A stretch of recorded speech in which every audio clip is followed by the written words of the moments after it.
All right. We are going live. We are good to go here. So, what I want to do first is I want to go over a couple things, jumping on a few minutes early.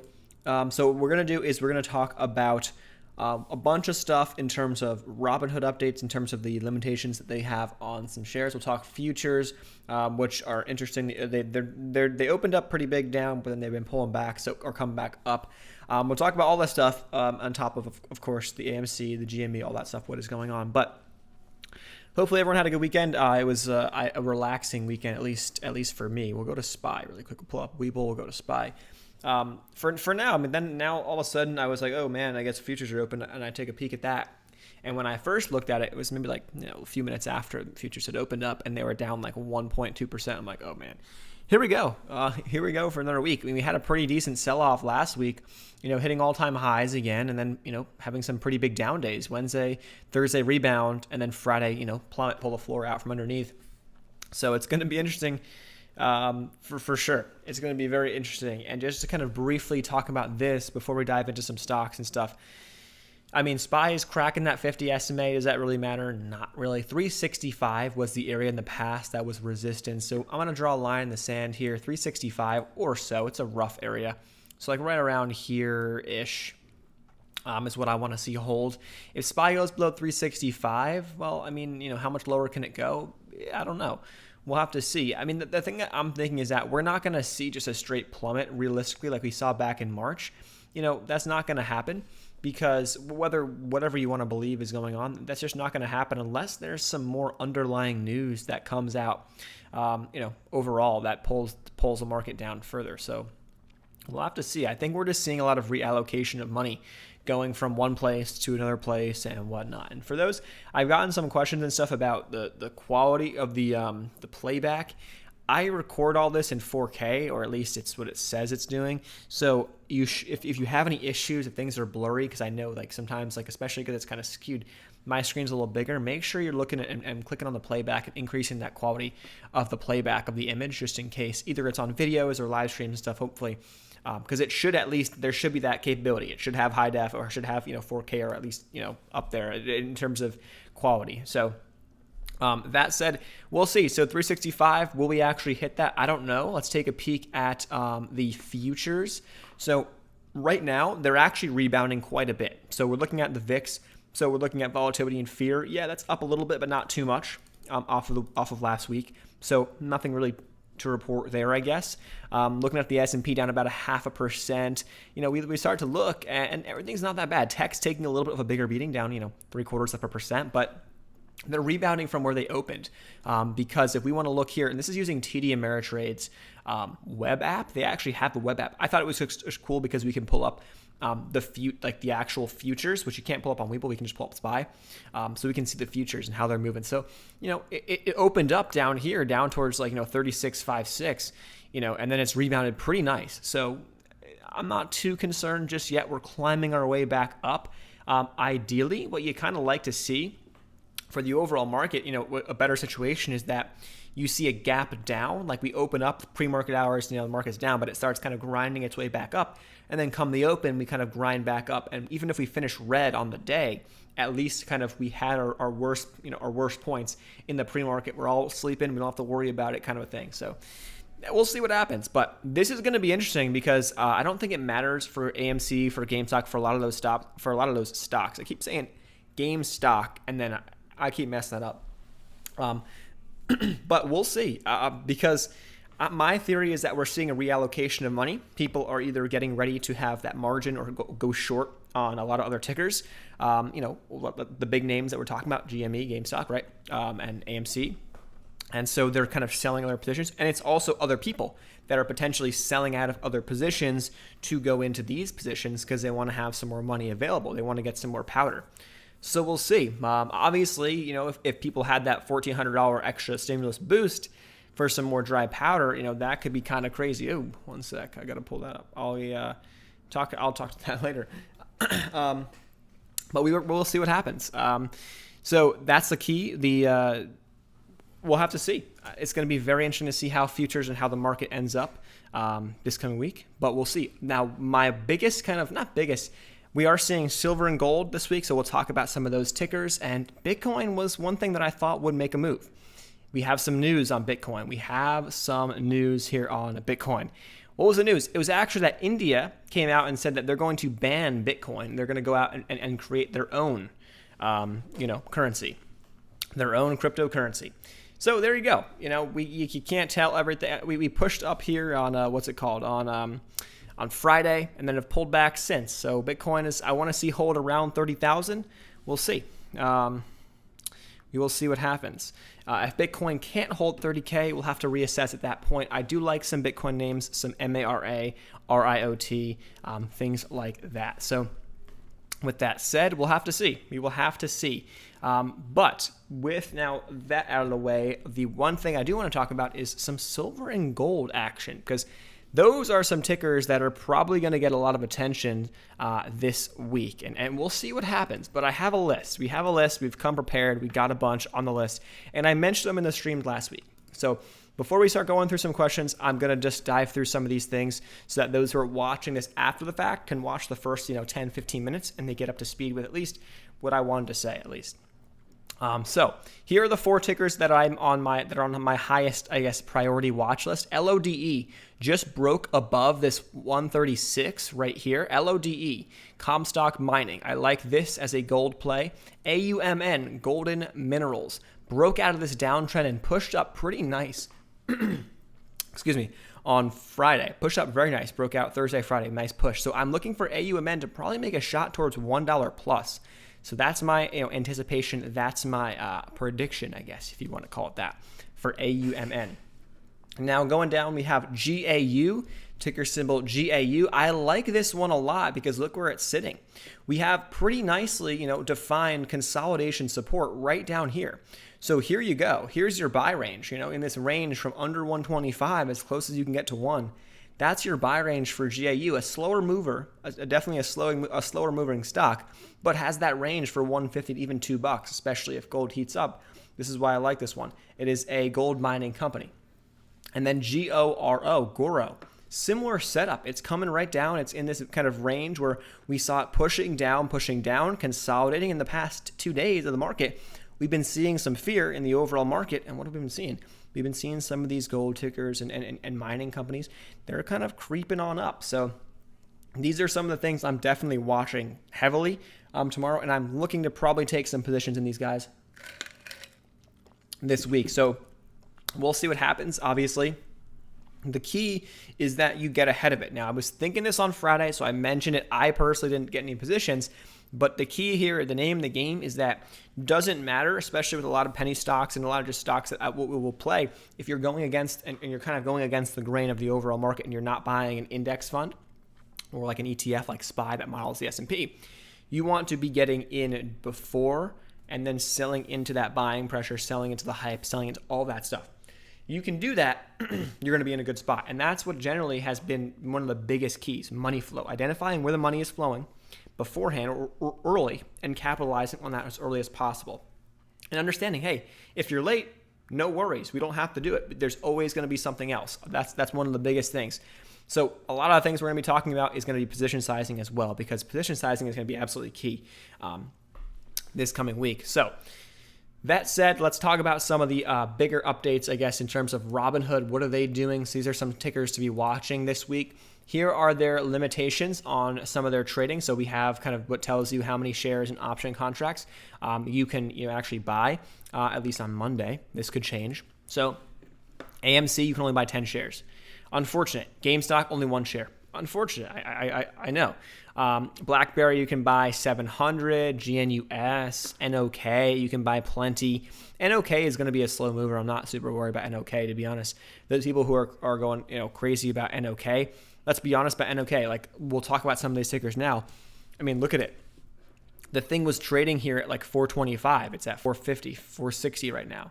So it's actually not that far off from where it was. And just a few months back in the summer, the thing was up at $5. So NOK is actually probably your best deal, especially with 5G. NOK is your best deal out of all these tickers that everyone's been talking about. It has a very, very large float, so it's not going to move very much, but very fast. Although it did on Wednesday, so we'll see what happens. That was kind of nuts. That was one of those things I have to say. GameStop, AMC, those are crazy moves, but NOK's move was nuts considering how it's like a 5 billion float, which that's how many shares they had available to trade, which is kind of ridiculous. And now we'll talk about AMC, and then we'll dive through some other stocks after we talk about some of these guys. Here's the price action. I mean, it's kind of, it's pretty just straight up kind of consolidating. Now the question is going to be on the 1 hour chart. What happens here with AMC? Do we get a kind of a continuation? It honestly doesn't look that bad. If we're looking at this on a technical scale, on a technical kind of time frame, right? Trend lines, we're looking at trend lines, things like that. We honestly it doesn't look that bad. You can roughly draw something along these lines. You can kind of SNDL, we can talk about that one too. You can roughly draw something like this. And honestly, you start doing this, and we do kind of have a potential bullish move to the upside if we can break out and push higher. So what will be that signal to breakout up over $16? Will probably be that push for AMC. So it looks, and even GameStop is going to be very similar. GME, it's going to be similar in terms of this 1 hour chart. Yeah, I mean, here it is. Again, not perfect. You can't draw perfect lines because, trading is more of an art. It's not an exact science, but roughly something like this. And then roughly, here we had kind of that crazy kind of push down when a lot of brokers were kind of halting certain stocks. But roughly, you can put something like that in place. And yeah, we could be setting for a bigger move up. Now, my concern with this is that we're going to see more shorts piling in tomorrow because these stocks, like I talked about in today's video, they actually are short sale. They were short sale restricted, so you couldn't initiate new shorts on Friday. So we'll have to see now what happens come this coming week. Obviously, we'll see. It's going to be it's Monday, Tuesday are going to be the key days, I think, for these stocks. If they all of a sudden just start trickling down slowly, not super volatile, I think this may just slowly kind of fade off, and it's going to be a new era, right, of trading and stuff, and we'll have to adapt. But we'll see. It's going to be interesting to see what ends up happening. So those who are looking for AMC price predictions, GME price predictions, if someone can actually tell you that they knew it was going to happen, right, it's not possible. There's just no one that can say. Honestly, we could wake up to GameStop over like $500.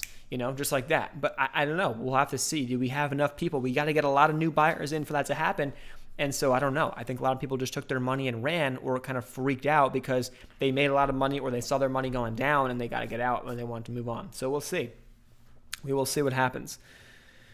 For gold, I like my two go-tos for gold was AUMN and then LODE are like my go-tos, but chart setup wise, GAU and then GORO are the better chart setups in my opinion. They're not going to probably be as fast moving, although I don't know, maybe they will move pretty fast. But those are probably the better chart setups, I think, personally. So those are the ones I would be building out larger positions in. Unfortunately, we'll have to see what happens come Monday, come tomorrow morning, because everything could change. What I kind of did was I was buying dips last week, and I didn't overextend, but I bought some dips, and so I'm looking to try to get out of some of these positions that I was buying dips. I'm looking to take some profits on some positions so that I can then reallocate that money into some gold tickers, and so I'm kind of waiting on that to happen. Again, gold, those gold plays are kind of a hedge. Gold and silver are kind of a hedge anyway against the market, so I can see both sides. SOS announced they'll be mining 3.5 BTC and 6.5 per day. I like those. We just got to get Bitcoin pushing up. Let's take a look at Bitcoin again. So Bitcoin is what it's trying to do here is it's holding up around this 32,000 for right now. As long as it can do that, we're looking okay. But we got to see a bigger push on Bitcoin. We'll have to see what happens though this coming week. I think there's a decent kind of interest on, I guess, a decentralized kind of currency, and kind of the whole crypto space is getting more attention, like we're kind of seeing, getting out of the market or getting out of kind of, I guess, dollar assets, if that makes some sense to a degree, right? And so I don't know. We'll have to see. With gold stuff going, I would anticipate Bitcoin somewhat follows. So we'll see. Just didn't anticipate India coming out and saying this weekend that they're banning Bitcoin or whatever they're doing. Is what it is. We'll see what happens. Let's see. Okay, let's go. Oh yeah, SNDL. SNDL is another ticker that I wanted to look at really quick. This is a solid setup. If we look at the daily chart, someone was talking about the bullish cross. Right here it is. Here's the 50 SMA crossing that 200 SMA right here on the daily chart, which is looking really good bullish, in terms of setting up for a bullish run. I like SNDL. I like what's going on, I guess, with the sector. We have a lot of cannabis potential here going forward, especially with laws with legislation going through Congress. And they talked about last week, I believe Chuck Schumer said that, hey, this is going to be a very hot ticker, a hot topic as well this coming week, and I'm sure probably for more. Since we broke over 1 on Thursday, I can see this thing making a shot to $2. I don't think that's out of the question. We look at the weekly chart. Yeah, I mean, it's making its higher lows, it's making its rounds, and where does, I could see up towards, 175 to $2 is a realistic, in my opinion, price target. Why is that? Well, because we look at some of these areas, and we look up right here, had a high at 170, and then this gets us close to 2. So 170 to $2 is probably going to be some strong resistance. If we can break above that, that would be big for SNDL. But again, got to get above $1 and got to get above 135 first. Those are some areas that we had resistance in the past. So we'll see. We'll see. Appreciate the comments. If you guys wouldn't mind hitting the thumbs up button, that is all I ask. We're going to start diving through a lot of the tickers and questions I see in the comments section. If someone's going to spam stuff and not going to put at least some ideas or a question or reasoning behind why I'm not going to probably mention it, but I'll take in as many as I can. Hey, I'm not here to say I like anyone in politics. We're here to go based off of what's in front of us, whether you like it or not. People hated Mitch McConnell. People are going to hate Chuck Schumer. It doesn't matter. People are going to hate everything, right? Who cares? That's what we got. So we got to base it off. We got to move based off what's in front of us, whether you like it or not. And I'm not a politics guy by any means. Let's see. SOS. Okay, we'll pull up SOS. Let's pull up this chart. And this is a super low float. So here's the thing. I like SOS. Okay, let's pull up the FinViz. Let's go to SOS and pull up the float here. So they're not showing it, but I believe last time I saw it was super low. It was under 1 million, if that even makes any sense. Maybe that's not correct. We'll have to see. But either way, this thing over $3 is kind of breaking out to a bigger move. I think $4 is not out of the cards for SOS. It's got to break back over this 330-ish, $3, $3.30. And then we'll see what happens from there. I would love SOS down towards $2. So let me actually make sure, because what I do, and we'll talk about this obviously throughout the week as well, but I'm building out the weekly kind of list of stocks that are on my radar looking for entries. I mean, that the problem was that, not the problem, it's a good problem to have, is that I got too many things on the list sometimes. And so it's kind of you got to kind of really kind of narrow into what's the best place to put the money, at least for right now, without having to spread yourself too thin.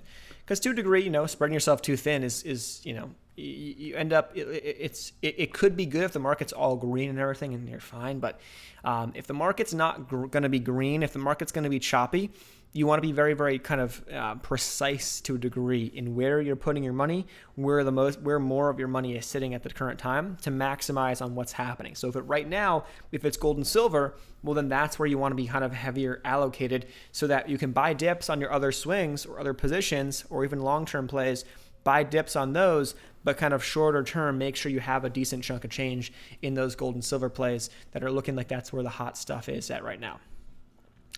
Yeah, SOS was 40% short. They must be updating it right now, honestly, why we can't see it. But yeah, it was a high short percentage last week as well, and I think that this is going to be a stock that can pop up for sure this week. So we'll see. Let's see. Let me go back through MARA. So here's the one that I like, MARA. I mean, you can play MARA, RIOT for some Bitcoin names. I like it. Not unfortunately, but we kind of had a pullback on Friday, and I bought it. I started buying a little too early on this guy, and we're probably going to get a pullback, I would imagine, tomorrow, unless Bitcoin can make a rally into the open tomorrow. So we'll see. I'm not expecting this to be down massive, but I also don't think it's going to be down. Let's find it. Whereas I don't think it's going to be down. It's not going to go below most likely where it kind of fell right here, down towards 1560 and then down towards the 1650. That's probably going to hold up, I would think, as support in somewhere in that range. So wouldn't be surprised to see this thing coming down under 19. Yeah, I wouldn't be surprised by any means, but I don't want to see it making lows below there. We'll have to reassess. Obviously, if we get to that point and it does start dropping below there. Let's see. Tesla. We can look at this because I think this is actually really interesting to look at, because now we're starting to see, well, this past week, right, we saw a lot of bigger name stocks pulling back. I want to take a look at Apple too. Tesla had earnings, Apple had earnings, Tesla hit 900 and has pulled back. So if you're looking for Tesla dips, this may not be a terrible, idea to start, picking something if you want to. I know people are going to go, there's a whole argument to be made about how overvalued Tesla is. Yes, I hear you on that too. But at the end of the day, it's Tesla. This is how it's been. People are not looking at the value right now. They're thinking future, and they're thinking Elon Musk, and they're thinking a lot more than just this. And that's one of those things too to watch or to notice, is that you can be someone who has been kind of in the past and look at these hedge funds and look at these kind of billionaires, as they call it, right? And they're all about fundamentals and this. But the new era kind of traders, they don't care, to be honest, about fundamentals. They don't care. I mean, as much as I love technicals, people still don't really care that much. You have to you got to kind of adapt to the times. And that's what we're kind of seeing right now. And Tesla was one of those stocks that people just could not understand why it was going up so much, and it just continues to do so. But it's one of those that, I don't know, if you're in a short Tesla, good luck to you. You can make a ton of money, but at the same time, you can get crushed. And people, I don't know, people have been getting crushed for a long time. Cidm, let me look at some other bigger names too. I want to look at Apple and even NIO as well. Cidm has some resistance up here at this 165 area, so it's coming down. I do like it on dips personally. If it comes down towards like $1, that could be a really good spot, as close to one as possible. That just because it's a natural area of support and resistance. If it does fall below 1, I would give it some more time to settle, build some support, put in some higher lows. But right now it's trying to hold up around this 125. So if we hold 125, that's a decent sign. And then CTRM. My only worry with CTRM is that it's a super cheap stock. I can see why people are playing it. But the worry behind CTRM is that they do a lot of dilution, a lot of offerings to raise capital. That's not bad. Raising capital is not bad, but that's their history, and generally the stock pulls back off of that. Although we are not in, things are a little bit different than how they were. I used to trade CTRM, or at least watch it, a lot in the past, back like probably 8 months ago or something. And it would just continuously do these offerings. And it's like, okay, well, I keep buying it, and you play it right after the offering. You make a few percent, you make, 10, 20, 30%. Sometimes you make a little more, and then they'll do an offering and right back to where you started. So that's kind of the nature of how they have been. It's just kind of one of those things you pick up on when you're watching a stock for a while. But, doesn't mean that it doesn't mean it's done. Doesn't mean that this is over, right? So now let's take a look at, GMC, worst things. Let's see. That could have happened overall, pennies, market in general. Yeah, I mean, I don't know. It's interesting to see what's going on, because it's funny, and it's one of those kind of, I guess, like, I don't want what kind of indicator you want to call it, but if you think about it, right, everyone and their grandmother is literally talking about, GameStop, and AMC and everything, right? And so the second you hear someone say that, it's like, okay, maybe it's time to get out of the market, right? Because once everyone's in like that, it seems like it's one of those indicators that's like, okay, maybe this game is gonna come crashing down and end soon. Doesn't mean that those stocks are gonna come crashing down, but it means that we're seeing right now. Let's pull up what are futures looking at. Let's pull those guys up again. They're coming back. They're actually, we honestly, by the time the stream's over, we actually may be green on futures, which I would think which would be awesome if that can happen. We'll see. I would love to get a nice little bounce.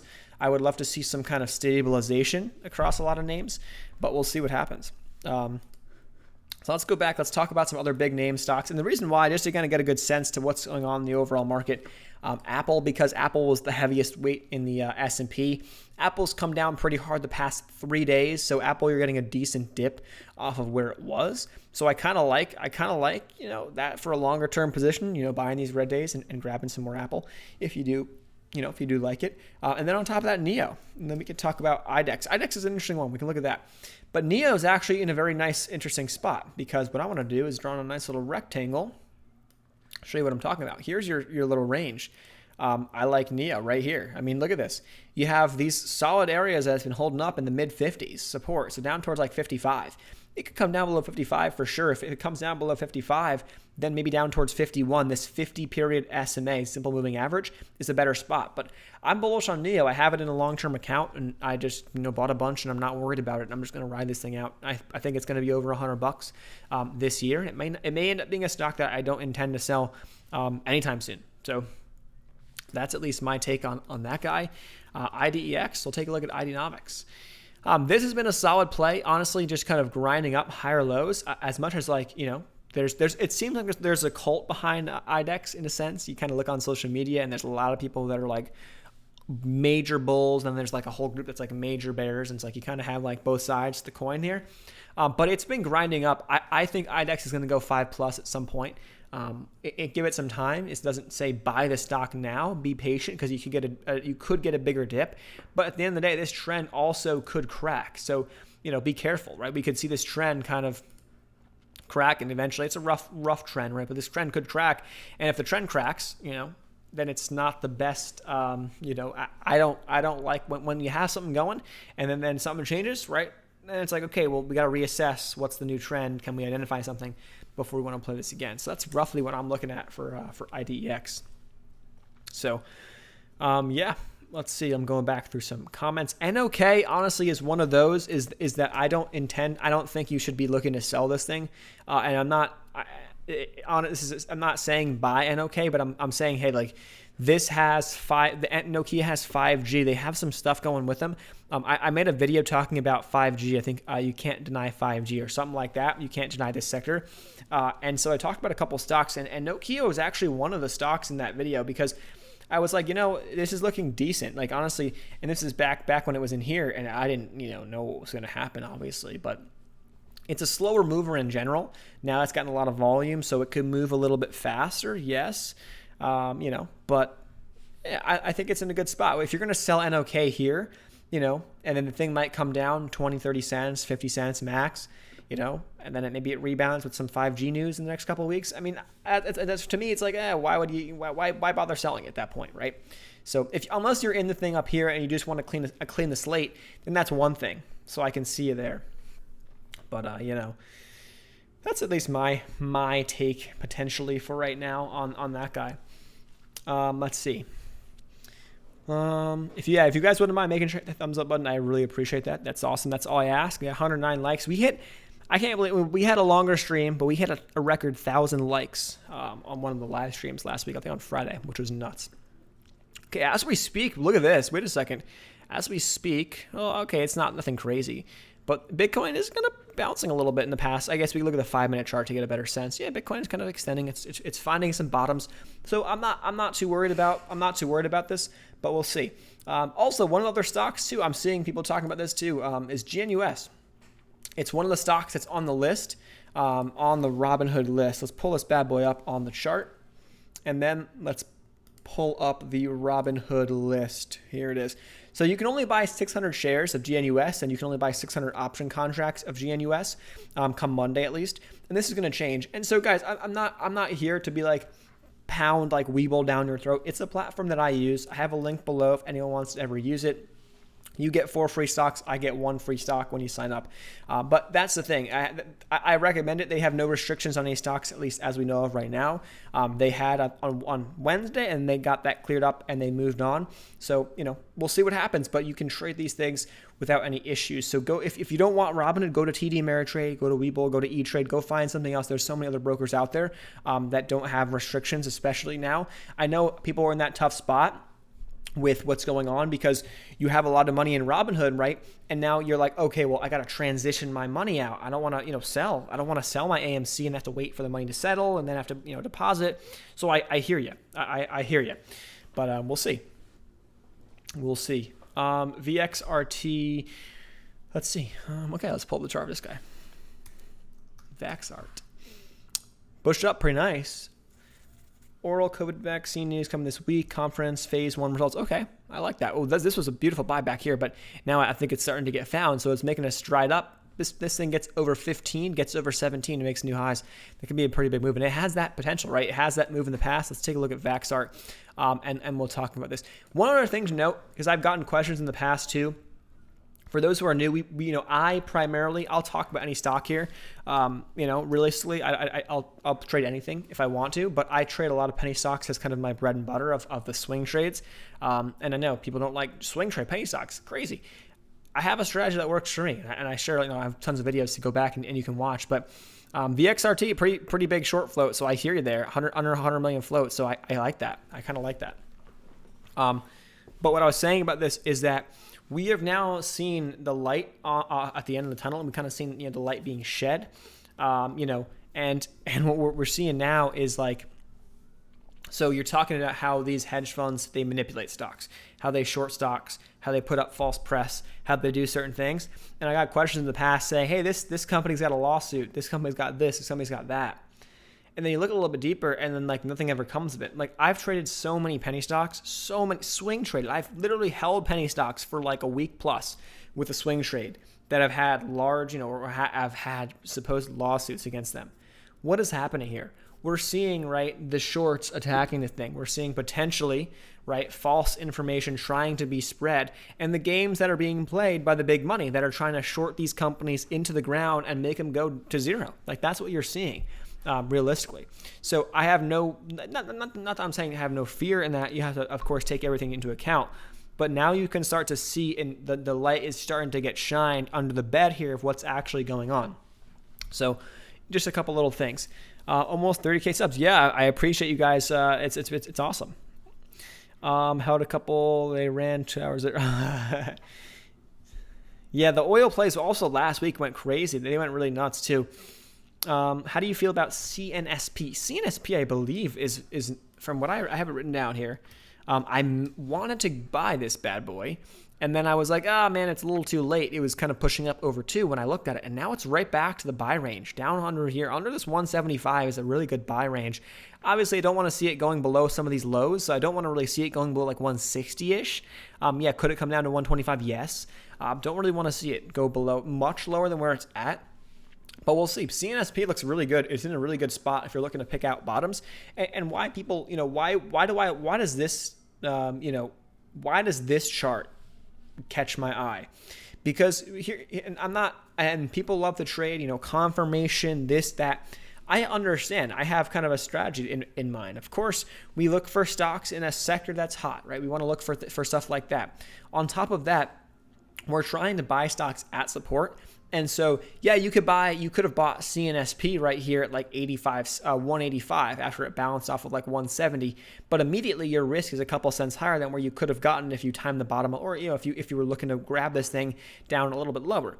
And so you're kind of missing out on a little bit of a larger move. And so that's why I like buying literally at support, buying bottoms, buying very oversold stocks, because many times you get that reversal and you get that push up, especially if it's in a hot sector, and especially if we are seeing money flow into that sector, and especially, right, if you're noticing, a bunch of things like, a bunch of sympathy plays, or noticing a lot of other stuff kind of moving in that direction. And that's what we like to talk about with a lot of stuff here. Silver's distraction. Yeah, I think here's the thing is that what's going to be the death of this whole thing potentially. We'll see what happens, right? Is everyone spreading too thin? You have a massive kind of communal effort, right, on a couple key stocks. If it stays on that, if the community kind of stays and rallies behind AMC, GameStop, and a couple other names, this can continue. If not, if everyone starts playing this and that, and then silver, and then Bitcoin, and then this, and then that, what's going to end up happening? You're going to spread yourself too thin. The big money, what did they do this weekend? They got together, they're ready, they're locked and loaded, they're ready to smash everything to the ground. That's what they're ready to do. I mean, we'll see. For me, right, the way that I see it is, hey, you take the L and you move on. The way that I do it, I cut my losses quick. I don't care. I legitimately do not have any, emotional or personal interest in any of these companies. I trade the charts. I trade what's going on in front of me, and that's it. Because I'm trying to maximize, I'm not trying to maximize my money, or just realistically, obviously that's the goal. You're not going to be perfect, right? You beat yourself up for missing this move and this move. But if you can beat the market, right, if you can continuously get 50% returns per year or better, and we've been doing that here, at least it's very, in my opinion, it's very realistic. It's not impossible, right? You can do that. you don't need to look at these hedge funds. You don't need to look at a mutual fund. You don't need to look at any of that stuff again. You can kind of put this money and put this in your hands. And that's what we try to do here. For most people who are not willing to kind of take that next step and do a little bit of homework and do a little bit of kind of, learning from their mistakes and improving, then you're better off just putting your money in an index fund and just literally forgetting about it and letting it compound at the market rate, and that's it, which for many people, that's the way to go, right? But we try to beat that. That's the goal.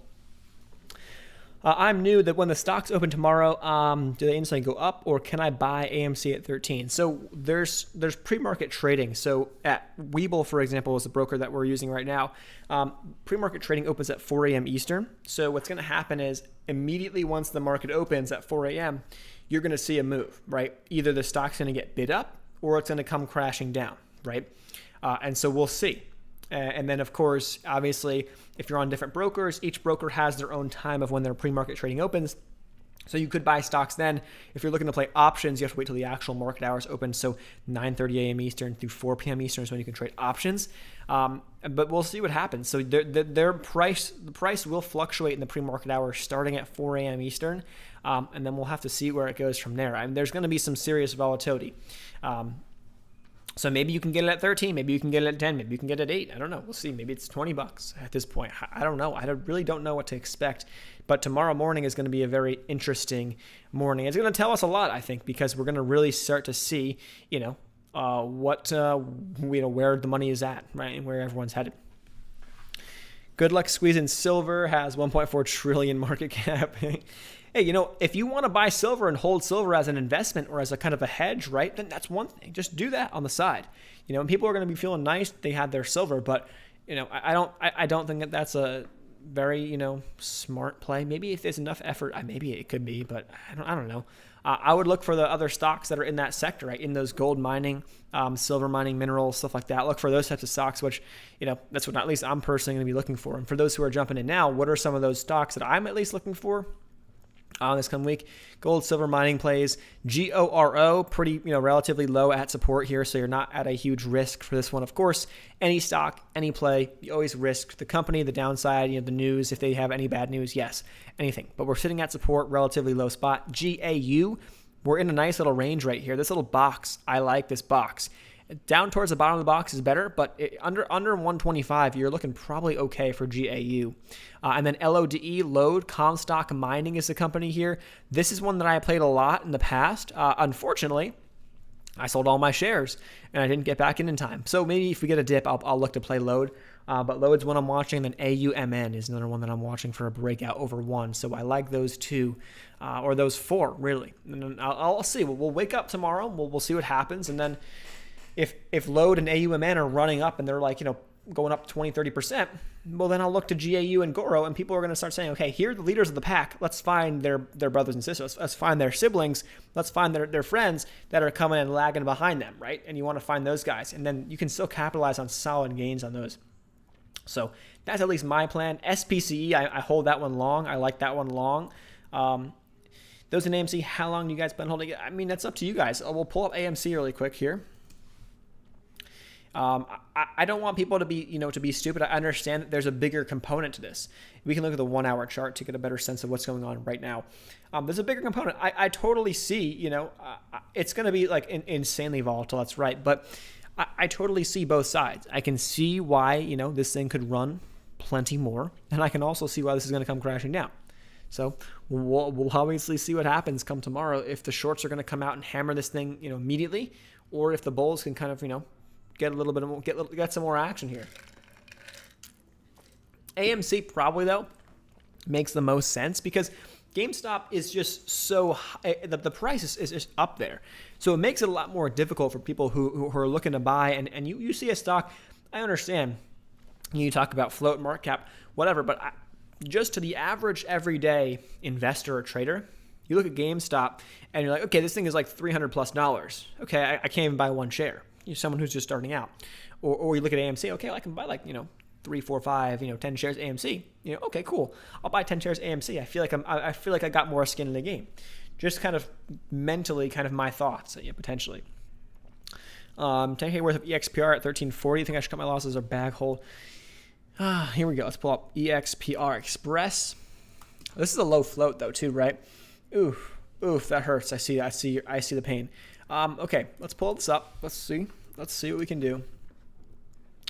So if 60 million float isn't terrible, 11% short is not terrible.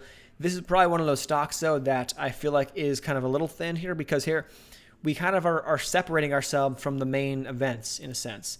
This was a great play this past week, but at the end of the day, this is somewhat separating from what's currently kind of happening, right? The bigger names. It's somewhat separate from the bigger names. Although I won't lie, this is setting up for a potential move. I mean, this is not perfect because there's some rough trend lines I'm putting in, but it's setting up for a potential move. If this thing starts, clearing to the downside, it's up to you on how you want to play it. It can move pretty quick, pretty fast, and so if we see a rekindling on a bunch of these other stocks, this will probably move as well. If we don't, you got to be kind of quick to adjust and quick to see that.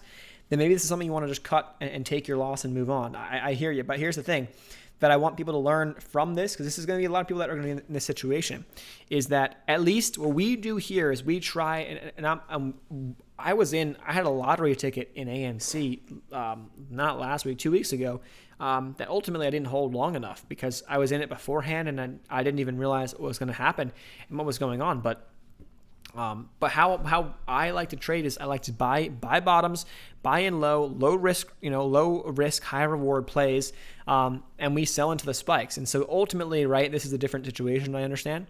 But I just don't want people to come out of this and lose a ridiculous amount of money. If you can afford to lose, your X number of dollars, then you have a lot more downside potential. You can hold this thing down. So the way that I do a lot of my trades is that generally 10 to 20% is like my max downside risk I'm willing to take.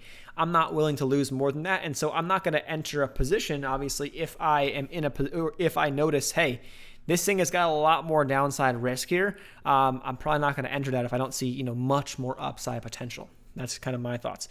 Appreciate your thoughts on VXRT. Thinking more about the fact that they come up with a successful code pill. Yeah, well, that's the thing. Doesn't matter if they come out with a successful pill. Boom, like that's going to be huge. I just personally, I haven't done enough due diligence into it, but that's something that's for someone who's watching. VXRT is something you want to look a little bit deeper into. If you have full confidence, right, that they're going to come out with a successful pill, then I wouldn't be, obviously you're going through a situation where you potentially have a yes or no, in terms of approval. And so those are kind of a riskier situation. So you don't want to be going in with your entire account, obviously. But that's worth a shot. And that will be a pretty big mover if that does happen. That would be big. Let me see. Sorry, I lost some of the live. I'm going to go back. Let me go back in here and grab some of these questions. I got them up on a second screen. So that's where I'm pulling these questions from.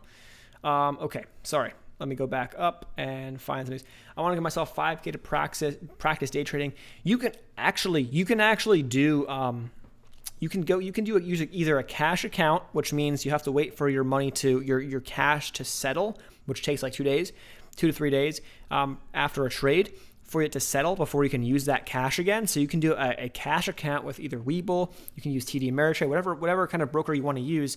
I currently, unfortunately, have a cash account, even though I'm past the PDT, but I have a cash account that I haven't switched over, which ideally last week and this week wouldn't have been a terrible time to do it, but I'm waiting till I believe March. I'm taking kind of a week off. And so it takes about a week to switch it from cash to margin and from margin to cash. So that's what I'm going to do personally. But you can also, if you don't want to waste or use the 5K. I mean, for some people, that's one thing. It helps you learn because it's your actual money in the game. You get more skin in the game. I get it. But you can also paper trade. TD Ameritrade, Webull, they have paper trading. So you can try that as well. Paper trading options, I believe, is not available on Webull right now. So you have to go to TD Ameritrade for paper trade options specifically. But let's keep going down. Yeah, cash account, I would say, is probably your best bet personally, because with the cash account, there's no day trade restrictions. You can day trade as much as you want. You just have to make sure you're utilizing settled cash to do that. So your position should be smaller. So that's one thing. I appreciate the donations, guys. If you guys wouldn't mind, hit the thumbs up button. That's literally all I ask. I really, this is awesome. We're getting a lot of good questions in here. Let's see. Let's go back to take a peek at Bitcoin actually, because it's up a little bit now. So it's up now, at least from what we're seeing here. So it's trying to push up. So okay. On the 5 minute, Bitcoin found a bottom here at like the low 32,000s. Now it's up about 1,000 off of the bottom. So we'll see if Bitcoin can grind its way back for tomorrow. I still kind of like it, honestly. We look at the daily chart here, look at this kind of downtrend break that we had. I like it. It's sitting right here. I don't think it's going to come back and drop below these levels right here. We'll see. It could certainly come down more and test some of these lows and then make a bounce. But we got some solid support here in the low 30s, upper 20s in terms of thousands. So that's that. Is DoorDash being manipulated? I don't know. What is DoorDash? Is it dash the symbol? Yeah, dash. What is dash at? It's up after the IPO. The IPO was kind of crazy, right? But it's pushed up after that, looks like. Let's go to the daily. Yeah, it actually, well, kind of. It's sitting actually kind of where it was the day that it IPO'd. So here's your spot for DoorDash, which is, I like doing this little kind of rectangle. You can kind of see it there. I like using the rectangle now because instead of just using a horizontal line, the horizontal line's cool, but instead of just using the horizontal line, you can kind of get an area. And since, like I always say, trading is an art, it's not an exact science, it's not going to respect, stocks are not going to respect a specific line. They're not going to do that. Or a specific X, like $1, $2. Like, they're not going to respect it. They're going to come down, maybe down to like 198, 197, and then bounce off of there and then rip from there. So we'll see. FedEx. FDX is the ticker. Oh, this is coming down, it looks like. Yeah, well, the market has been, hasn't been helping you. I will say the market has definitely not been helping you. So let's see if we can find, we have these kind of wicks down over here. So maybe here's a decent spot or a rough area to be watching right in here. This 230 area looks like it could be a potential support. It was resistance, I guess, a little bit in the past, and it held up on some of these candles right here. So maybe 230 is what holds up. So you have $5 more to the downside. That could be what holds up. Also watch something like this, which I like to do personally just to see the trend. So here's your trend for right now. If you can break out of this downtrend and kind of recurve back up, what does that mean? That means we got a new trend starting up and a new push to the upside. So it could be good. It could be a good play, but again, I would potentially be, for me, I'm a technical trader. I would respect this unless you're playing this one as a long-term investment, which at the end of the day, take a step back and look at how this is done the past year. Let's look at the weekly chart, the past couple of years. This past year by itself, it did very, very well. So I don't know. I think actually that 230 is an interesting spot. It was support back in here, back in 2018 for much of the year. That was a solid area of support. So that 230 is interesting. I would watch that 230. I would be, I would see if it can hold that level. Personally, for those who are new, I like SNDL. Let's pull it up. I like SNDL. I think this is going to be a play that pushes it to 1+. Obviously, we'll see how long it takes for that to happen, but I think it's going to go 1+. Pretty doable. I think that's going to happen in the coming weeks with potential laws and whatnot going on through Congress. So we'll see. Buy Build-A-Bear. There were some funny ones. Tootsie Roll, is Tootsie Roll TR? The funniest thing was that I was watching Tootsie Roll once like all the madness started happening. I didn't take it, but I think I was looking at it in the 40s when it was like 38, 40-ish. And I was like, Tootsie Roll is a funny one because I can see that one catching catching attention and getting going, and it hit, nearly $60. So that was cool, at least to see. BT, I think the chart is going to look better here come tomorrow on BT because we kind of had a down day barely on Friday relative. It opened a lot higher because Bitcoin kind of gapped up and then pulled back. But Bitcoin, you got to be careful, and not careful, but you got to be more lenient on your playing your Bitcoin related stocks. Be more lenient here. You got some more. You're playing with a lot more fire, a lot more volatility. So just understand that going in. As long as you do, you're okay. But this thing has got some solid support here down under like 17. If it gets down below there, that's a prime spot. If Bitcoin opens where it's at, you're looking at a better dip buy on this guy come tomorrow. If not, which actually as we speak, Bitcoin is pushing up. So here's some nice fat green candles hitting little bounce. So it's pushing for whatever reason. It's pushing up. So we'll see. If it can recover and actually open back up close to where it closed on Friday, well, then you may be looking at some of those Bitcoin plays actually gapping up tomorrow. We'll see. This is going to be, we came on here and Bitcoin was down like 1%. Now it's up 1.5%, and it's been, what has it been, 50 minutes? Not even, so that you got that volatility for sure. FRSX. Also, those who are jumping in who are new, make sure your kind of quality settings on the playback is turned up as high as it can. I make sure I record all my videos, or at least they're recorded in 4K, so that they can have the highest quality setup. Because I know sometimes it's blurry, and I've gotten comments about it being blurry. It should not be, as long as the quality is turned up. And ideally, I would like to get make sure everything is perfect. But sometimes I can't control how YouTube sets the quality playback on your device, right? FRSX is kind of what it was consolidating up here, like around this holding 835 or 825 support, but it looks like it wants to kind of crack that support and maybe come down. So maybe look down towards like 650-ish, $7 or even less. That could be a better spot for FRSX. If you're new and think there's a magical play to jump on every week, you'll lose all. Yep, exactly. So that's the thing. Because there's a lot of people in here that are jumping in who are new and who have really little experience. You can have your wins, and you're going to have your quick wins. And there's a lot of people who jumped in who made a ton of money on AMC, GameStop, and that's awesome. I really think that's awesome. I'm so glad to hear that. But realistically, what you have to understand is that to be in the game longer, if you want longevity here, you have to understand that you have to have some sort of risk management in place. You have to have a little bit more thought behind this stuff. And you can't get overly emotional. You cannot get tied up, because a lot of people are super emotionally tied to AMC, to GameStop. And that's awesome for right now. But the second that happens, you end up being irrational with your thought process and your thinking. The biggest thing that's helped me over the past, I would say 17 months, go from kind of ups and downs to consistency the past 17 months has literally just been not caring. And it's taken some time. I've gotten a lot better. I legitimately do not care about the companies. Like, I can't get caught up in that stuff. Longer term investments, you can have a little more ties. Maybe you love Elon Musk and so you want to buy a ton of Tesla. That's fine. But for short term, for trades, you're looking to make money right now. You're looking to trade and make profit. Don't be the guy that's thinking to themselves, you know what? I love this company, and it starts coming down. It breaks through support. It breaks through kind of your cutoff point. But then you start looking at, you know what? The CEO is actually really good. They got this partnership. They got this.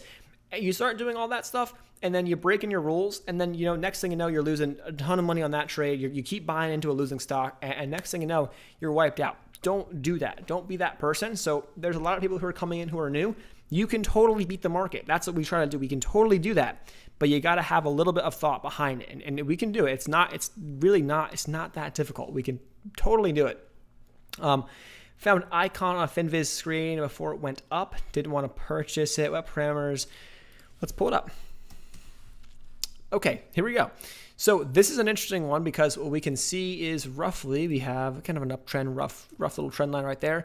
So I personally, right, like everyone has a strategy that works for them. I like to buy the bottom. So this is something where it's okay, it's pushing up off the trend line. There was the bottom here at 60 cents. It's pushing up. So, it's not like a perfect bottom support play.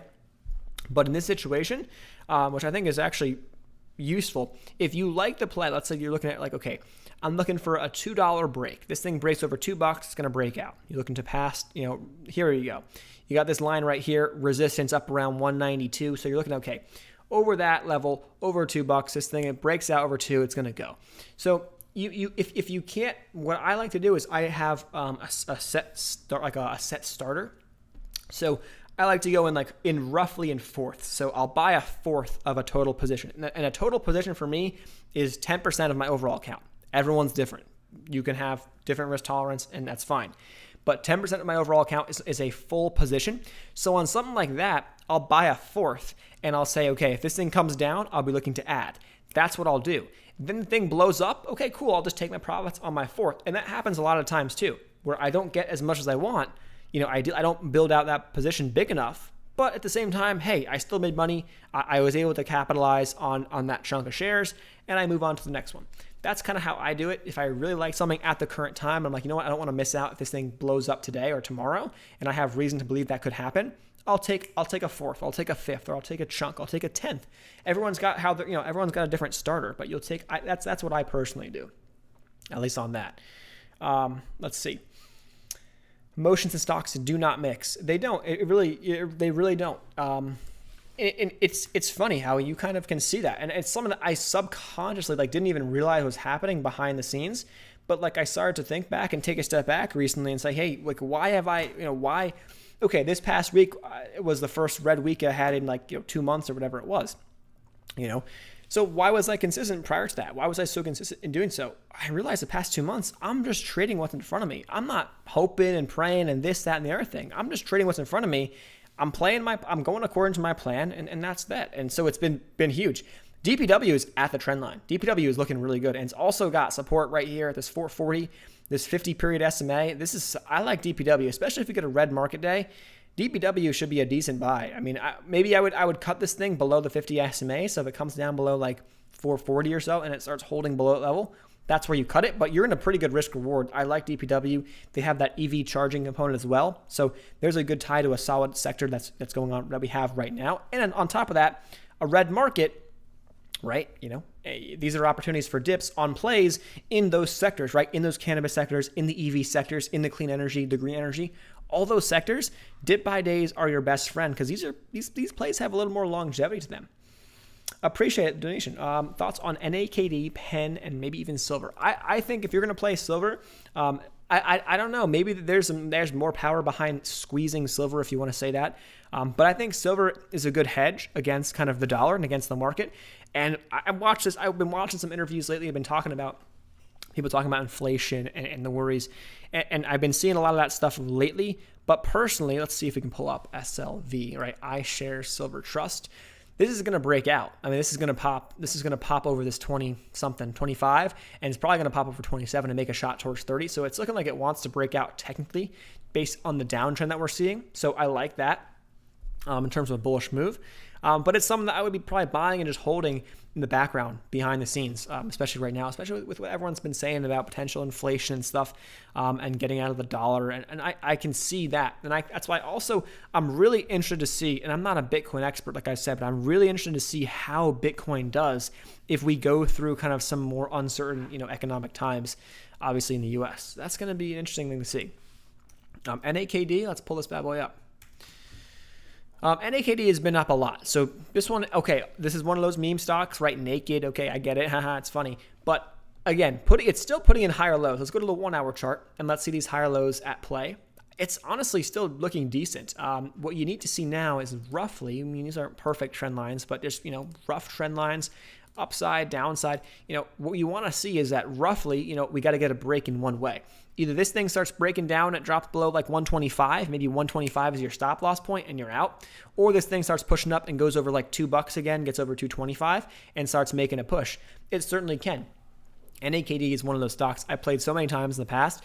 Such a stubborn stock, and it really just took until it became a meme for the thing to run. So I had this stock at like 10 cents. I had a lot of shares at 10 cents. I mean, had I been holding this thing for that long, yeah, but I trade it. I don't buy and hold and hope and pray. That's how I do it. So yeah, NAKD it's up a lot though. Understand that it is up a lot, but it's kind of one of those meme stocks. I hear you. Penn I like a lot, honestly, just long term. I think Penn's just a buy and hold play. I like it, especially we're seeing more laws and we're seeing more things with online gambling, gaming, and stuff like that. So Penn's one of those. DraftKings as well. I think DraftKings is a good, decent long term hold. Yeah, it's not for the faint of heart. It's for someone who has a little more risk tolerance, right? But I like it. And Penn's kind of consolidating right now. So Penn's in this range. Roughly for right now, we're in this kind of just consolidation phase. And until we kind of break out up or down out of this 111 or break down below like 95, we're kind of in this consolidation. So it's not a terrible spot to buy if you are bullish. And if you get dips, then I would say those are your friend, I guess, in the long term.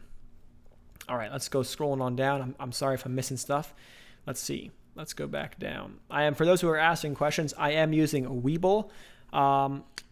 That's a platform that I use. Let's see. Fun. Oh yeah, Fun was an interesting one. Let's pull this bad boy up. PHUN. Let's have some fun. What do we got? Why did I pull this up by accident? No, okay. This should be still good. We're still good. I thought I almost messed something up. PHUN. What do we got here? This thing kind of came like blasting off. The CEO had an interview. The thing blasted off in the end of the day here. on what looks like on Friday. So fun is probably going to open. It's probably going to gap up. I wouldn't be surprised if PHUN gaps up. I would not be surprised. It's got to get over this 315, but I wouldn't be surprised if we get over that and maybe go to $4 or something like that in the pre-market hours come tomorrow. Mentioned they wanted to squeeze the shorts. I think people can get behind it. It's one of those stocks too. Think about it. Fun. PHUN. Let's have some fun. Let's squeeze some shorts. I could see it. I could just see the stupid rationale behind the stock. So I mean, it broke over $3 in the aftermarket hours. It's probably gonna, it's probably gonna push further. I wouldn't be surprised. So the fun is one of those penny stocks I played in the past. They'd like to put out news all the time. They had some weird stuff going on in the background. Maybe there were some lawsuits. Maybe there was some stuff that they had going on that some shady stuff. It's one of those stocks that I would never marry. I'm playing it short. It's a short-term trade, and that's it. It's up a little bit for me personally. If I had caught it at the end of the day on Friday, buying it right here, holding VWAP, this has the setup for a gap up. So 4 a.m. comes along, and all of a sudden, funds trading at $4. How does that happen? Well, it's because you get enough buyers at 4 a.m. The way that I would trade this thing is that I see a big after hours mover. It's up 36% in the after hours. This shading right here. We get a big after hours mover. It's holding up. It's staying strong, holding up on the VWAP, the volume weighted average price, at around 275. Okay, it's staying strong. It's not just losing all its gains.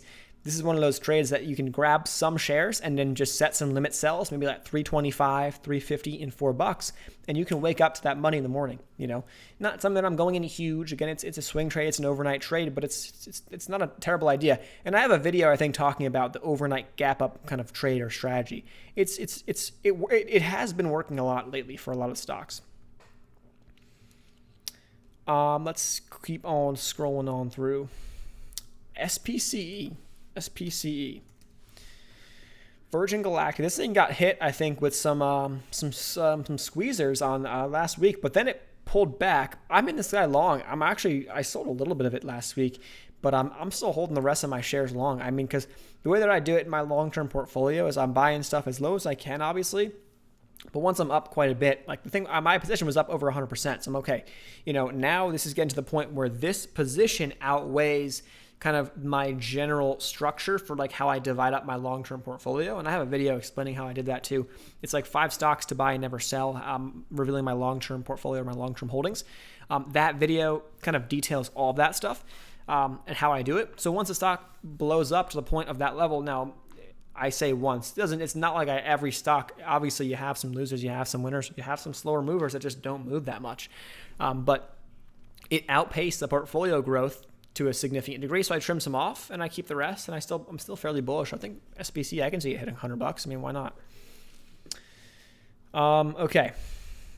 RY, so Rolls-Royce is an interesting one because I continuously, where is Rolls-Royce? RYCEY.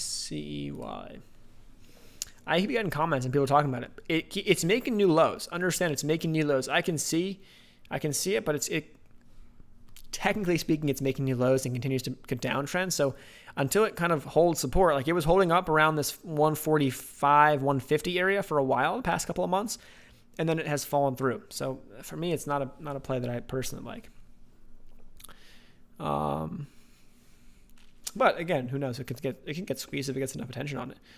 RMO. Let's pull up RMO. I think RMO we looked at last week on the live or something. Yeah, RMO's kind of getting towards the end, getting towards the bottom of this little range I liked it in, where I would like to see it hold. Again, it could come down, but it's one of those stocks that I think is, honestly, it's a stock that I think in the, energy, right? Green energy kind of power sector, right? Lithium ion batteries, packs for commercial EVs. Yeah.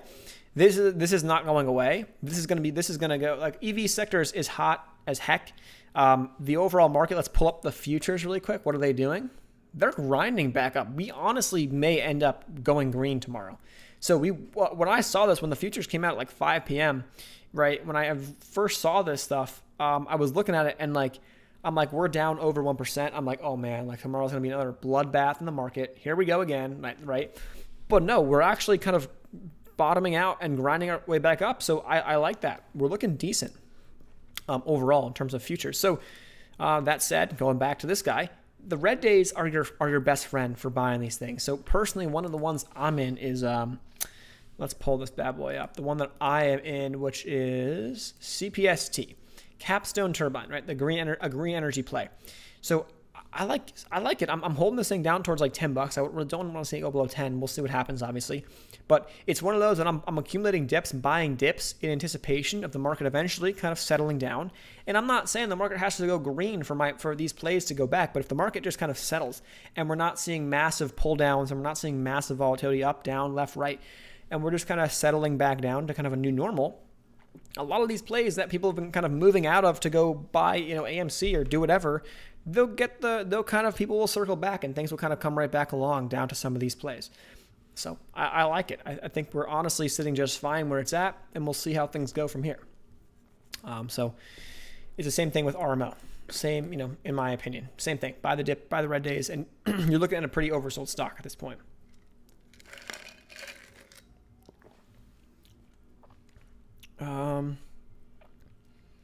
Let's see, going through some more questions. What do you think of NEO? We actually talked about this one earlier, but I'll pull it up here quick. It's right in this buy range to me. Mid 50s is solid. And then if it comes down towards like 51, I mean, that's a beautiful, down toward probably 52. The 50 SMA, boom, that's a buy. It has respected the 50 SMA the last time it touched it, which was back on the 29th of December. Boom, I mean, that's a solid support as well. So you got some good support right where it's at. I think these are good solid dips to be buying.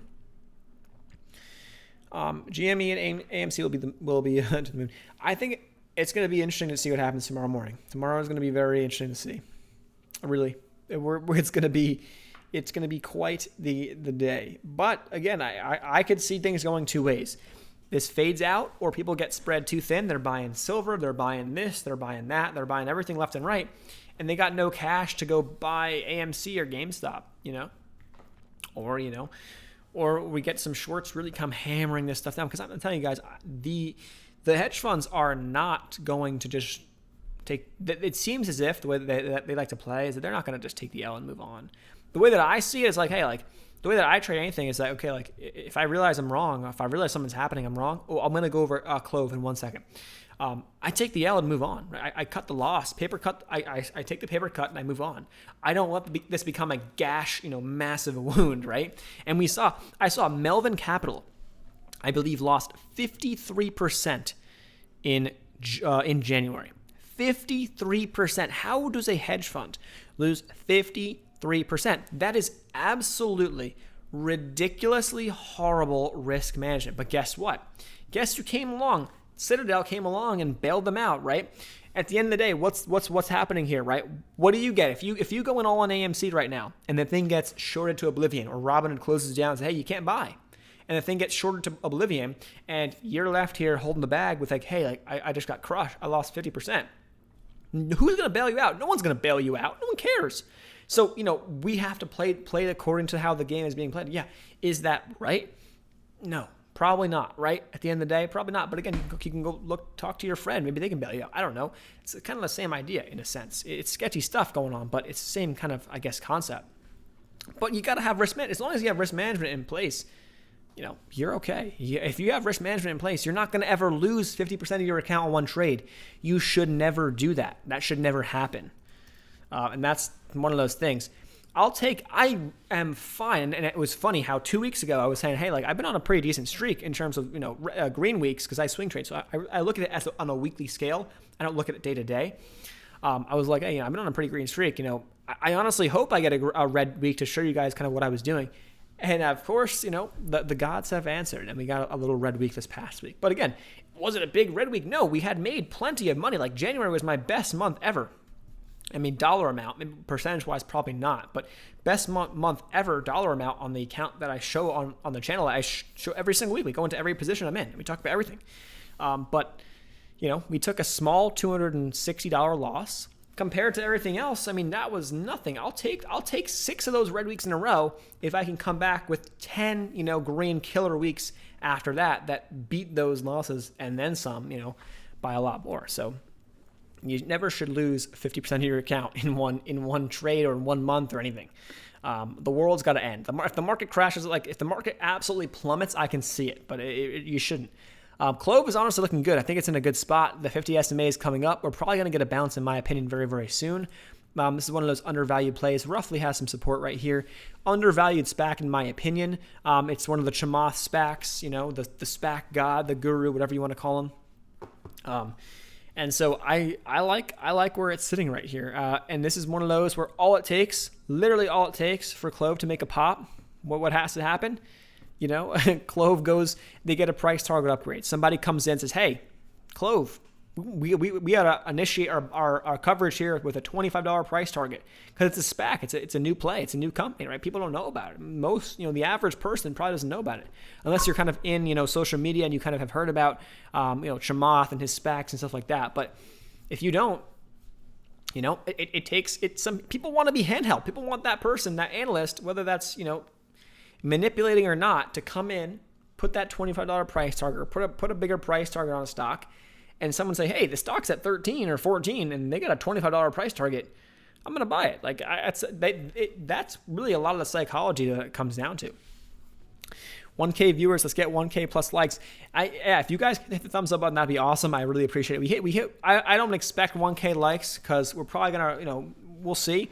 But at the end of the day, we hit 1K on Friday's stream, which was nuts. That was insane. So that's all I ask. Hit the thumbs up button. Let's see. What do we got?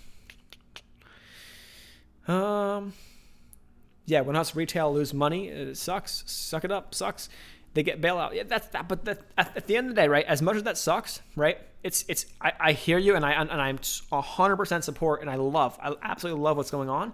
But we also don't want to be dumb. You don't want to be dumb, right? And say, you know what? I'm gonna just hope for a bailout, because at the end of the day, we can't expect it. But we haven't been getting bailed out. You can't expect that you're gonna sue Robinhood and they're gonna bail you out. You don't expect that. So don't be dumb and don't lose your life savings. Don't lose that, because I know a lot of people will lose a lot of money on a lot of this stuff eventually. Even if you're shorting this stuff, who knows? Maybe you're shorting stuff and you're getting crushed. I don't know. But I just don't. I don't want to see people getting crushed from this. I think it's going to be awesome for those who made some money. Now we can take this money and now you can start putting that money to work in the stock market, right? So maybe we can get, you can start trading a little more actively. Maybe you're swing trading. Maybe you're buying, and holding long-term investments. Maybe you're looking a little bit deeper and looking for high growth companies. And that's that. I mean, I'm all for that. I'm all for that stuff.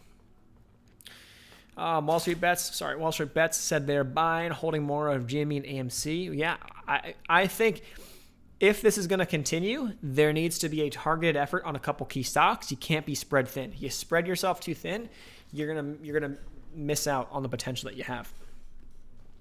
Do you recommend stop loss for someone who can't monitor? You could do that. What you can also do, maybe you can put a stop loss for like half your shares, something like that. Or put an absolute worst case scenario stop loss. Say, hey, I am absolutely not going to lose beyond this amount. This is my absolute worst case scenario stop loss. Many times for me, stop losses are times where you realistically are going to look back a week later, or a day later, and say, hey, that was where I should have put a limit buy. I should have had a limit buy order set for that point, because the stock bounced off that point or it fell through my stop and then recovered. So yeah, that's kind of how I have honestly seen. And then days like this, take a look at the overall market where oh my gosh, we legitimately may end up going green on futures right here, which is crazy. But if you look at the overall market, this is using let's pull up SPY here. I'll pull up the S&P 500. So we look back to history, right? And you're looking at this, and it's meant to scare you, right? It's so easy to see those big fat red candles and get freaked out. But you look back to history the past couple of months. I mean, okay, we had some decent dips back into back in September. Yeah, we did. And then even October into November, yeah, we had some decent dips, but they were also followed by, like, we had some big drops, and then they were followed by some choppiness, some ups and downs. So you're going to have decent days at the end of it. So what's going to end up happening is that a lot of stocks that come plummeting down 10%, the market's down up 1-2%, and you're in a lot of high growth stocks or in a lot of more speculative stocks, right? You have to be understanding, you have to be ready for those stocks to come down 5-10% intraday. They may only come down 5-10% intraday and then bounce back, end up only closing down like 2-3%. But you have to be ready for that, because there's a lot of panic and a lot more fear involved, and people freak out a lot easier in a lot of those stocks. So that's how I've been playing it. But we will, even if we're in an overall downtrend, even if the market comes trending down and we come down to like 300 on SPY or like maybe 325 or who knows, whatever we come down to, which is a long way down. Even if that happens, right? Let's say that happens this year. Let's say someone told you, hey, the S&P is going to hit 300 this year, which would put the S&P. I'll put a line in. It puts it right here. Okay. Oops, sorry. Let's say it puts it right. Roughly, here's your area. Let's say the S&P is going to come here, but you don't know when. You don't know when. You don't know how long it's going to take to get there. You're realistically, unless you have another black swan event like the pandemic, unless you have that, you're not going to come straight down. You're going to have your ups and downs. So, okay, on the super red days, those are days that you can still have some confidence here to buy dips, obviously. And right now, especially with stimulus coming, I don't see a reason right now to be freaking out like we're going into, the next 7-year, bear market. I don't think that's going to happen right now. Maybe there's potential, who knows, in the future. But you get a bounce back day or two, and on those bounce back days, those stocks that you're in, those volatile stocks that were down 5% the day before, will bounce back many times 5-10% the next day. You can get out for profits, or you can get out for a much smaller loss. So selling the red is kind of literally like you can think of it as like a trick from the hedge funds and from the institutions to get you to freak out, to give you shares of stocks that they want for cheaper prices that they'll just end up taking and running those stocks up, next week or the next day. Literally, that's what happened. SNDL. I'm seeing some TBLT. I'll pull up. I mean, TBLT has been a fun one to honestly in the past. I loved it, but I just didn't have the patience for it, to be honest, which was my bad. But ever since this thing bounced off this trend line back in here, back at the end of the year, ever since the year turned 2021, TBLT has just been like, whoop. And TBLT honestly is I liked because they had done really nice sale, like they had some nice numbers in terms of their Amazon sales. They got into lows. They were like a legit company. They weren't just like a penny stock that you see under one. But TBLT was probably one of those stocks, right, that we saw a lot of the funds and the hedge funds manipulating these stocks and running them down, and they just wouldn't let them run. And good news after good news came out, which is a lot of these spikes, but they just wouldn't let them run. And ended up happening was eventually, the doors came off and the thing went. So maybe the shorts got squeezed here again. Similar type of setup. CLRB. I've actually seen that one a couple times, so I'll pull this guy up. Pull up CLRB. How is she looking here? Okay, we're at the 50 SMA, so we're up in here. I just don't want to see like a super. I mean, this is a somewhat riskier, a somewhat more volatile play. So maybe you have to give this one a little more leniency to the downside.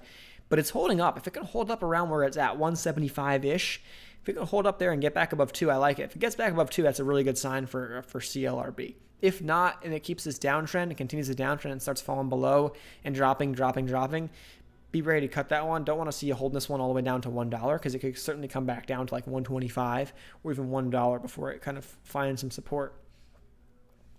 What do you think of SoFi investment app? I don't have experience with that, but it's SoFi is the SPAC that Chamath is taking public, right? Or SoFi is they're going public via the SPAC route, and Chamath is one of those involved. I honestly haven't tried it, but it's probably going to be good. I would imagine he's pretty particular about what he likes and invests in. So I could probably say it's probably going to be good. I just don't know. SoFi has got a lot going on. I wouldn't have thought of SoFi being like a broker. They maybe who knows?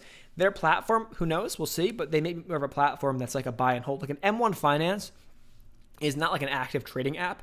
M1 Finance I see as like a buy and hold. You can really kind of spread your money out kind of in certain ways. It's really cool to see, but buy and hold is probably my better recommendation for some of those apps. A trading platform, like for example, we're using Webull here in this video or on our videos in the live stream, which there's a link down below if you want to get signed up for 4 free stocks, which is $21 of free money. Just take it and you can even sell it and move on. We'll see. It's up to you, but these are like better trading, more active trading platforms. So Webull, TD Ameritrade, E-Trade. Though I don't know, I don't have experience with SoFi and their app. But again, even Chase has their own investing platform. I know even Cash App does. Those aren't like trading platforms. I don't think they're more like investment platforms, the way that I see it. Yeah. Yeah, and I recommend, honestly, I recommend having a bunch. Don't have Cash App. Don't have one. Have a few. And I know it sucks for people who are like, oh, I don't have enough money to have 7 platforms, right? I hear you. I know. But as you kind of, over time, maybe just put $100 in this one, put some money in this one, whatever you can do, just so that you always have something, right? So the way that I'm doing it is that in March, I'm planning on taking like a week off where I'm going to switch my account back from cash to margin, because I went to cash a couple of months ago, and it's been awesome, but I don't want to have to worry about settled cash. I want to be able to kind of scalp and day trade a little bit more, buy some dips, buy some crazy dips, and stuff like that, because that's stuff that works. That's fits my style, my strategy. But I can't really do that with that much money, because I want to make sure I'm situated in my swing trades. So I don't want to be using up too much cash for other stuff when I'm mostly a swing trader, right? Someone was saying Bitcoin coming up. Let's take a look at Bitcoin. What is it doing? Yeah, it's bouncing right here. So we had another bounce point. We'll see. Bitcoin can get back above 35,000. That would be like back up over here. That's key. So we still got about 1,500 to go, but. Let's see. Let's see. Using Cash App. Yeah, whatever works best for you. Pebble Mine, Alaska, NAK. Yeah, there is a possible squeeze there. Yeah, and it came down decently. And NAK is one of those as well. I like a lot of other ones in terms of mining companies, like LODE. I think can go to 2. Possibly can go to 2. We'll see. It is getting a little bit overextended off of where it was, so understand that. But GORO is one that I like. Not GoGo, GORO. Goro is sitting at a relative support right here, and then GAU, another gold play, sitting at pretty solid support in my eyes right here. So I like those plays in terms of those gold tickers. So that's that. Meanwhile, Bitcoin is actually pushing up a little bit here. Well, we'll see. I mean, nice solid green candles, little reversal off the bottom into the open. It looks pretty good. We're up, 2% almost here. Looking nice. Let's see how the futures are doing. Man, we legitimately are about to turn green on futures, on the stream, which is kind of crazy. So, guys, what I'm going to do is I'm going to wrap things up here in a sec. I appreciate everyone for jumping in. This is awesome. I hope we can keep these streams going every weekend. I know everyone's kind of crazy about all that's going on, but let's try to keep this stuff going every week. We do this every single week. Free. There's no fees here to join the stream. So I appreciate you guys for jumping in. Futures are coming back. They were super red. Now they're coming back. So that's a signal for how the market's going to open tomorrow. Things could change overnight. We'll see. But MARA I think was. Did I get the best dip buy on MARA last week? No. But, at the end of the day, I still like MARA going forward. A little bit of a longer swing. I think Bitcoin maybe makes it ramp back up. And if it does, there's some money to be made there on a MARA and some other Bitcoin-related names. So, yeah, Bitcoin is actually pushing up decently right now. It's actually making some pretty big pushes. Maybe it makes the type of move we saw, overnight on Thursday into Friday. So maybe we wake up to some fun, MARA action. So we'll see. I mean, be careful with the AMCs, the GMEs. Just make sure you're not risking as much money, money that you can't afford to lose. Understand that. I don't want people coming out of here saying, "Hey, he told me to buy hand over fist, and then I lost my money." I'm not the guy that told you that. The guys on Reddit did. But at the end of the day, I understand. Be smart. Just have some sort of risk management in place. Don't go lose a ton of money, because people made a lot of money. I just don't want to see you guys give it all back. So let's not do that. And then with that said, I'm going to wrap things up. Stay tuned for tomorrow's video. And if things go crazy, I'll go live tomorrow night again or something like that. We'll see. So stay tuned for some stuff this week. If things get crazy, we'll do some more live tradings. We'll do some more lives during the day. And then if we need to do some lives at night to kind of recap what's going on, then we'll do that as well. So I appreciate you guys so much for tuning in. Thank you guys so much. Hit the thumbs up button on the way out. Stay green this week, and I'll see you guys next video.